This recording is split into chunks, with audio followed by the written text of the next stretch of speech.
नमस्कार मित्रों, सरल संस्कृत व्याकरण चैनल में मैं अरुण पांडे आप सबका स्वागत करता हूं। आज मैं आप सबके लिए लेके आया हूं उपेंद्र वज्रा छंद। यह एक बहुत ही प्रसिद्ध छंद है। इसका लक्षण हम इस पाठ में जानेंगे, इसमें गण व्यवस्था जानेंगे, इसमें लघु गुरु व्यवस्था जानेंगे तथा इसका एक उदाहरण देखेंगे। तो अब इस उपेंद्र वज्रा छंद के इस पाठ में आपको एक और विशेष जानकारी दे देना चाहता हूं कि इससे पहले मैंने कुछ छंदों के वीडियो आप सब तक उपलब्ध कर दिए हैं। यदि आपने उन सबको नहीं देखा है तो आप यूजीसी नेट की 6ठी इकाई का जो प्लेलिस्ट है आप डिस्क्रिप्शन में जाएंगे, देखेंगे तो वहां पर मिल जाएगा, उसको आप देख सकते हैं। और यदि आप सबको पाठ अच्छा लगता हो तो अपने मित्रों तक इसको पहुंचा भी सकते हैं। तो अब इसमें हम क्या करते हैं, पहले उपेंद्र वज्रा छंद का हम लक्षण देखेंगे, उपेंद्र वज्रा छंद में फिर गण व्यवस्था देखेंगे और उदाहरण देखेंगे। इतना पर्याप्त होता है प्रश्न के लिए। तो उपेंद्र वज्रा छंद, यह जो मैंने इसका लक्षण रखा है आप सबके सामने, उपेंद्र वज्रा जतजास ततो गौ, यह जो लक्षण है वह लक्षण केदार भट्ट जी के द्वारा विरचित वृत्त रत्नाकर की पंक्ति है। तो वृत्त रत्नाकर में यह एक विशेषता है कि जिस छंद का लक्षण कहते हैं उसी छंद में कहते हैं। अगर यह उपेंद्र वज्रा का लक्षण कह रहे हैं तो उपेंद्र वज्रा छंद का लक्षण उपेंद्र वज्रा के ही संविधान से बनाएंगे। शार्दूल विक्रणित का लक्षण बनाएंगे तो शार्दूल विक्रणित के ही नियम के आधार पर बनाएंगे। तो अब देख लीजिए,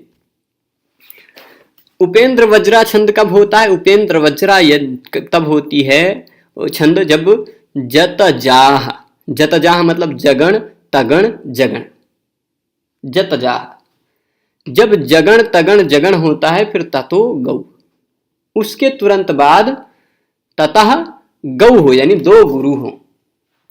पहले जगण, फिर उसके बाद तगण, फिर उसके बाद फिर जगण और फिर उसके बाद क्या हो, गौ, यानी दो गुरु, गश्च गश्च गौ। तो अब देखिए, उपेंद्र वज्रा का मैंने यहां भी लिख दिया जतजा, मतलब ये देख लीजिए, ज यहां आ गया, त यहां आ गया, फिर जाह ये यहां आ गया, जत जाह, ये तीन गण हो गए। फिर ततः यानी उसके बाद क्या है, गौ, यानी दो गुरु हैं। ये व्यवस्था हो गई। ये भी एक 11 वर्ण वाला ही छंद है। इससे पहले जो हमने कल इंद्र वज्रा छंद को पढ़ा था उसमें भी 11 ही वर्ण थे। इंद्र वज्रा छंद और इस छंद में क्या अंतर है, उसमें भी तुरंत बाद में तगण जगण गुरु गुरु थे, पर वहां क्या था, तऊ जगौगा था। तऊ यानी दो तगण थे, फिर जगण, फिर गुरु, फिर गुरु। यहां पहला गण केवल बदल गया है। उसमें पहला गण तगण था, इसमें पहला गण जगण हो गया और सब समान है। तो और सब समान है, उससे क्या अंतर हुआ? क्या अंतर हुआ यह समझिएगा। तगण में क्या होता है, दो गुरु फिर एक लघु होता है, यहां पहला लघु हो गया। और देख लीजिए, इस तगण से इस जगण में कितना अंतर है, बस एक, ये पहला गुरु हो जाता तो ये भी तगण हो जाता। तो केवल ये समझ लीजिए, इंद्र वज्रा और उपेंद्र वज्रा में केवल पहले वर्ण का अंतर है और सब समान है।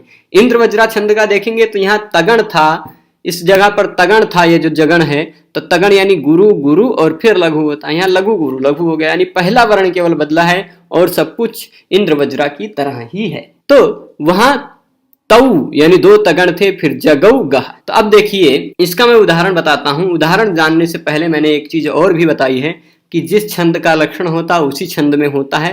तो हम घटा लेते हैं, पहले जगण होना चाहिए, यानी पहला लघु, फिर दूसरा गुरु, फिर लघु होना चाहिए। तो देख लीजिए, उ पेंद्र, उ लघु, पे गुरु और द्र लघु। तो ये जगण यहां फिट बैठ रहा है। फिर तगण देख लीजिए, काले कलर में है चारों पंक्तियों में, यहां भी ऊपर ही लक्षण में भी। तो तगण क्या है, वज्राज, देख लीजिए, दोनों गुरु, व गुरु, ज्रा गुरु और ज लघु। इसके बाद फिर जगण होना चाहिए, यानी पहला लघु, दूसरा गुरु, तीसरा लघु, ऐसा होना चाहिए जगण में। तो देख लीजिए, त लघु, फिर त लघु, पर बीच में जो जा है वह गुरु है। फिर ततो गौ, मतलब उसके तुरंत बाद क्या होना चाहिए, दो गुरु होने चाहिए। तो देख लीजिए, तो गुरु है, गौ गुरु है। तो यह भी उपेंद्र वज्रा छंद का लक्षण एकदम से स्पष्टतः आप समझ गए हैं। पर इन चारों लाइनों में आप देखेंगे, चारों लाइनों में भी क्या उपेंद्र वज्रा छंद का लक्षण स्पष्टतः अवगंतव्य है कि नहीं है। तो आप देखिए, कि पहला गण क्या होना चाहिए, जगण होना चाहिए। पहला गण क्या होना चाहिए, जगण होना चाहिए। अब जगण देख लीजिए क्या है, इसमें चारों चरणों में जगण है पहला कि नहीं है। तो चारों चरणों में एक ही चीज है, एक ही शब्द है, त्वमेव। एक जगह देख लेंगे, सब जगह देखने की जरूरत ही नहीं। त्वमेव में देख लीजिए त्व लघु है। क्यों त्व लघु है भाई? तो आप ये जानिए कि जो जहां संयोग होता है उस संयोग के तुरंत पहले वाला वर्ण गुरु माना जाता है। यहां संयोग है, इसके पहले का कोई वर्ण नहीं है, तो उसको गुरु मान, अगर पहले कोई वर्ण होता तो उसको गुरु मान लेते, परंतु यहां उसके पहले कोई वर्ण नहीं है, तो पहला वर्ण व जो माना जाएगा वह लघु है। चारों पाद में पहला वर्ण व लघु, में चारों में गुरु, फिर व फिर लघु। तो ये देख लीजिए जगण यहां इस चारों पंक्तियों में स्पष्ट है। फिर तगण देख लीजिए, यानी दो गुरु एक लघु, तो मा ता गुरु च लघु, बंधु गुरु च लघु, विद्या गुरु द्र लघु, फिर सर वम ये दो गुरु और म लघु।